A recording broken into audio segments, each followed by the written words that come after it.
once again to the 24th TANKER Foundation Annual Charity and Awards Night.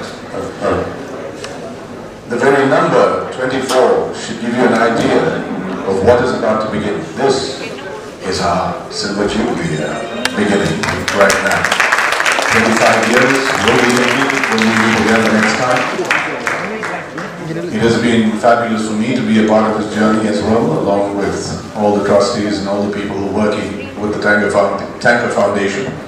Before we move ahead through the evening, we've got both the memorial lecture as well as the awards to be distributed to the deserving few, and the fun and games at the end of the evening.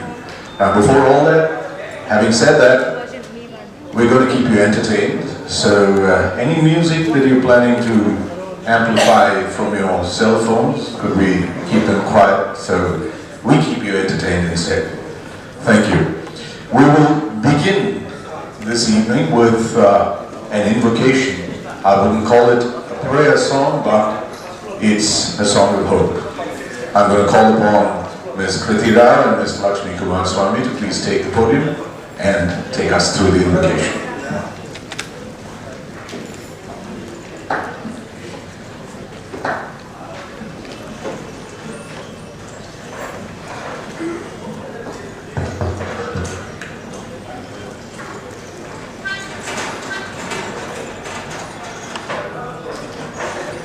I see trees of green, red roses too.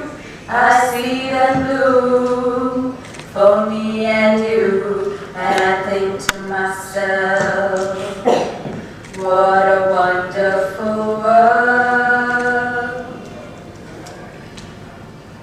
I see skies of blue and clouds of white, a bright blessed day, dark sacred night, and I think to myself, what a wonderful world.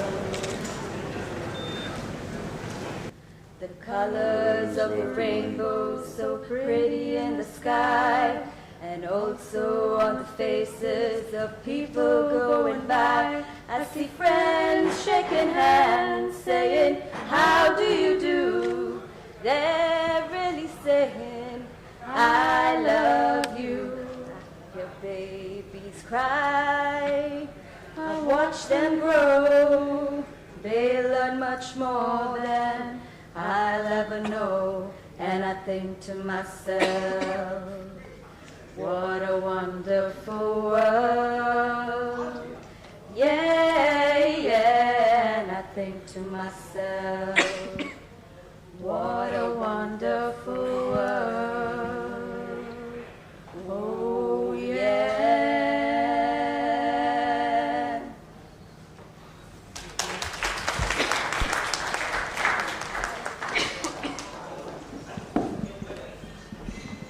Yes, it is, and it will always remain a wonderful world. In continuation with this beginning of hope, let us now continue by lighting the lamp, the Kuttavilakku, to indicate a fresh start every time and the firmness with which the Kuttavilakku is planted into the ground. I'm going to call upon, first of all, our chief guest, Secretary, Department of Health Research, Ministry of Health and Family Welfare, Government of India, and Director General of Indian Council of Medical Research, Dr. Samya Swaminathan. And along with her, I call upon the daughter of Mr. S.V. Venkatesan and Mrs. Malathi Venkatesan, trustees, TANKER Foundation, Ms. Aparna John Venkatesan. I also call upon the CEO, Laranon, Mr. Pankaj Singh, Mr. Hariprasad Gupta of Balaha Group, and Dr. Tarun George, Mrs. K.V. George Foundation, to please join our chief guest in doing the honors of lighting the lamp.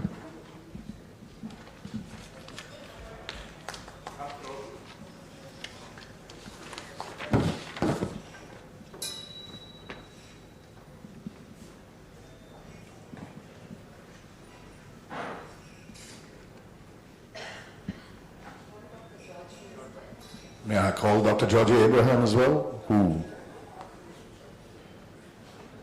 our speaker for the day, Dr. Shuvo Roy, if you would please join us in the honors.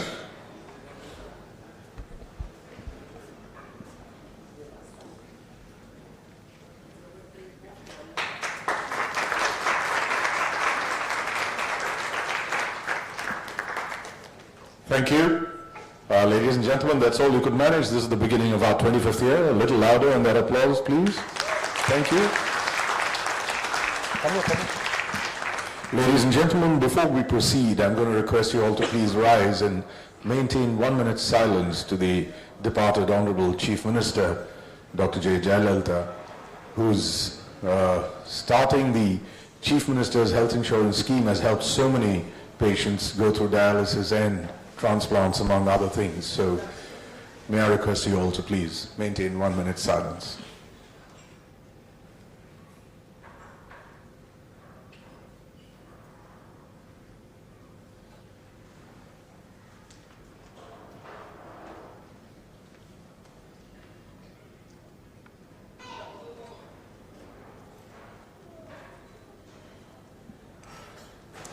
We move on now to remembering one of our very respected trustees of the TANKER Foundation. While we have a video of hers playing in the background, may I call upon her daughter, Ms. Aparna John Venkatesan, to please come up and say a few words about Mrs. Malathi Venkatesan, our trustee, former trustee. Good evening. I think a person lives through the love they spread and through their work, which outlives their mortal life. And I knew her as a mother, but she was a larger-than-life figure, and like the Eleanor Roosevelt of India, her sphere of influence was so much more than just her immediate family members. She was a mother to so many and a sister to so many, other than those just in her family. My mother, Mrs. Malathi Venkatesan, was for most of her life a homemaker and housewife. Although she had many, many talents in many spheres, she was a constant social justice advocate and volunteer my whole childhood. But she began to get ill with first hypertension and kidney disease, even when I was a little girl in her 30s and 40s. And while I was abroad for college, started to experience full kidney failure. And after many years of dialysis through many methods, and this is when we first began to know Dr. Georgie, she really, it was extremely inspiring. She came through many, many difficulties and surgeries. And gosh, I guess there's a beautiful audio that goes with this we're missing out on. But anyway, she got her first transplant and survived on the donated kidney for a miraculous 18 years, which is really a grace with a capital G. She got to see a lot in my life, got to experience many more joys. But after that went through a rough period and passed away about a year and 2 months ago. But I did want to honor everybody here who has supported her so much. She was extremely devoted to the cause of the underprivileged and the poor, and she really believed in a patient's right to the full treatment and also to a dignified end. That just because somebody was ill or they were poor, it was not okay to dismiss them. They still had to have access to full care. And I've never seen her have so much passion and met anybody with so much passion to care for others and to give back, even though she was so ill and she could have felt a lot of self-pity or was so unwell many days. She never stopped fighting for this cause. And TANKER and Dr. Georgie and Lata and many of the trustees were so close to her heart. They have really become our family now, so at this point. So thank you for your time and thank you for being here to support our honoring not just her memory but the cause, because the cause is still alive. Thank you.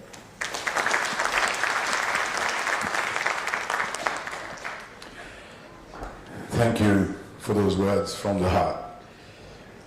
I now call upon our founder trustee, the TANKER Foundation, Dr. Georgie Abraham, to please come up and welcome the gathering.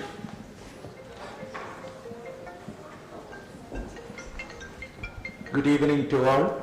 On behalf of the co-trustees of TANKER, and the staff of TANKER, and my family and the friends, I am proud and honored to welcome you all to the 24th Annual Day TANKER Foundation. I am especially thankful to two important people. One is Dr. Soumya. We had been together for over 2 decades, although Soumya became the leapfrog and became the chair of the Indian Council of Medical Research and Secretary Department of Health Research, Ministry of Health and Family Welfare, Government of India. We worked together, and I am extremely thankful to Soumya for coming down to Chennai to be the chief guest on this occasion. The next person I want to welcome is Dr. Shuvo Roy. He is from South Asia region who has migrated to United States of America.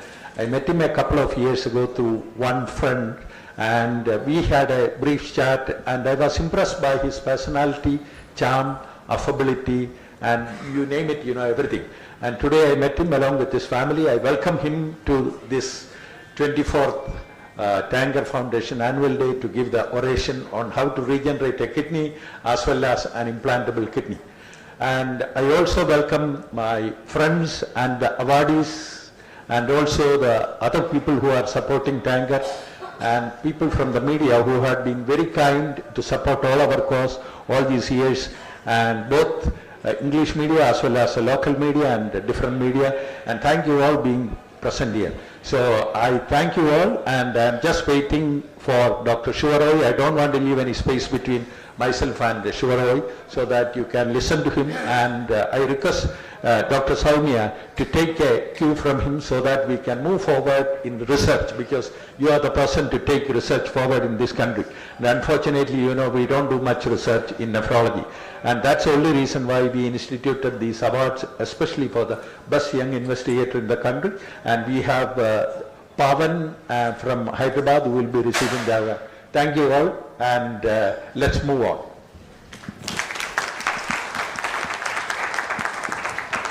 Thank you, Dr. Georgie. And now we're getting close to the point where we listen to our speaker for the day.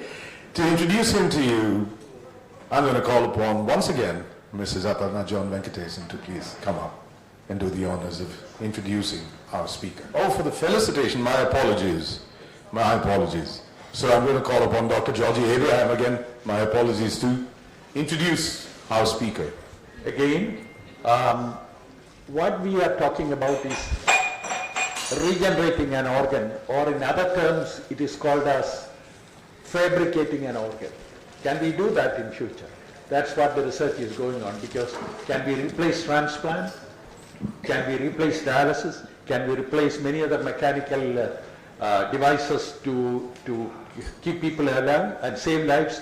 So I have the great pleasure of introducing the Larinon TANKER Foundation lecture, Malathi Venkatesan lecture, and also Dr. Shuvo Roy is a Bangladeshi-born American scientist. He is the co-inventor of implantable artificial kidney. Dr. Roy, who is a PhD, is a bioengineer focusing on the development of medical devices to address unmet clinical needs through strong collaboration and a multidisciplinary approach. Professor Roy is a professor at the University of California, San Francisco, in the Department of Bioengineering and Therapeutic Sciences, a joint department of the UCSF Schools of Pharmacy and Medicine, and is a faculty affiliate of the California Institute for Quantitative Biosciences. He is the director of the Biodesign Laboratory located on the Mission Bay campus. In addition, he serves as the technical director of the Kidney Project and is a founding member of the UCSF Pediatric Device Consortium. He has developed and currently teaches a course on medical devices, diagnostics and therapeutics, and regularly lectures on the medical device design process to the UCSF graduate students and to national and international academic and industry audiences. He is the author of more than 100 publications and co-author of 3 book chapters and holds multiple patents for device development. Before joining UCSF in 2008, Dr. Roy co-directed the Biomans Laboratory in the development of biomedical engineering at Cleveland Clinic in Cleveland, Ohio. focusing on clinical application of MEMS. In 1992, he earned a BS degree, magna cum laude, for triple major in physics, mathematics and computer science from Mount Union College in Alliance in Ohio. In 1995, he earned an MS Electrical Engineering and Applied Physics, and in 2001, he earned a PhD in Electrical Engineering and Computer Science, both from Case Western Reserve University in Cleveland, Ohio. He is the recipient of a Top 40 Under Age 40 Award by Crane's Cleveland Business in 1999 and the Clinical Translation Award at the second annual BioMEMS and Biomedical Nanotechnology World 2001 meeting in 2003. Dr. Roy was selected as a recipient of the TR100, which features the world's 100 top young innovators as selected by Technology Review, the MIT Magazine of Innovation. In 2004, he was presented the NASA Group Achievement Award for his work on harsh environment, MEMS. In 2005, Dr. Roy was named as a Who is Who in Biotechnology by Crane's Cleveland Business. In 2005 and 2007, he was recognized as a Cleveland Clinic Innovator. In 2009, he was nominated for Biotechnology Industry Organization's Biotech Humanitarian Award, which is given in recognition of an individual who has used biotechnology to unlock its potential to improve the earth.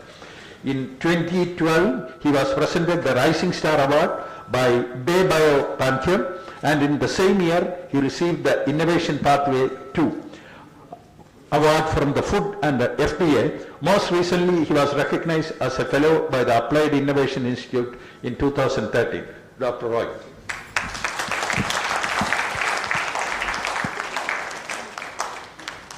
Thank you for that introduction, and thanks to all of you for this auspicious day. As I look around, it comes back to me that kidney disease and the impact of kidney failure is a very personal impact on the friends, families, and the patients themselves.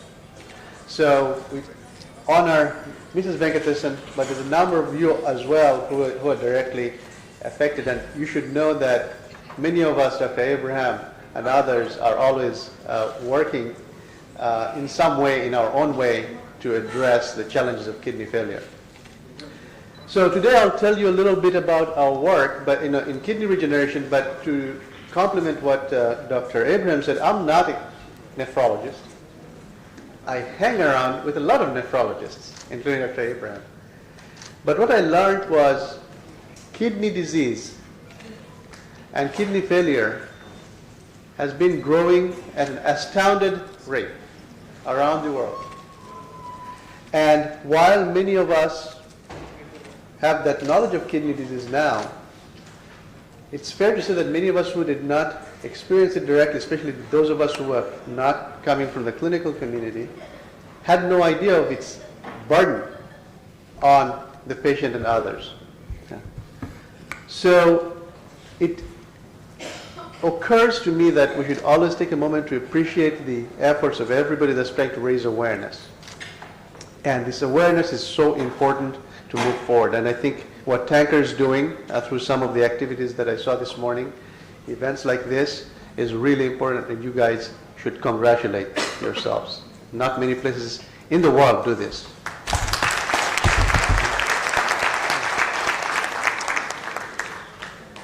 So I'd like to share with you my perspective on kidney regeneration. I've titled it, View from the Kidney Project, something we work on. So kidney regeneration, we don't know much about it. We know about heart regeneration. We may know something about livers. We may know even something about pancreas. But not many people talk about kidney regeneration. That's a missing gap. But you look at the statistics, it's astounding. So let me start off by refreshing us on sort of like, what do the kidneys do? Many of us know the main function of kidneys. And we can take that little cross off. But which is the removal of waste products. Yeah. So I think you have to just press that X on the screen. Yeah. So what we don't often realize for the lay people is that kidneys have a host of functions. It's not just one function, which is to go and pass urine. Yeah, yeah. Kidneys actually have 6 or 7 functions, and when we go to the bathroom and excrete toxins, that's just but one. So what are some of the other functions? You help produce hormones. You'll help regulate blood pressure. You'll help maintain the pH of your blood. These are all functions that we may not think about, but they're very critical to the function of a kidney. So when we start losing these functions, that's the beginning of chronic kidney disease. And as many of us who are familiar with TANKER know, it's a silent and insidious problem. People don't know they have it until it's often too late. So we go through a slow and progressive loss of function, and we grade them through 1 through 4. Some of the screening that happens, that TANKER does and others do, is to arrest kidney disease or slow down the progression by early detection awareness programs. But if one is so unlucky as to get to the stage 5, you really have no choice. You have to have a replacement for your kidney function. So you have to get a transplant or you get dialysis. So let me share some statistics, and this is US statistics, which show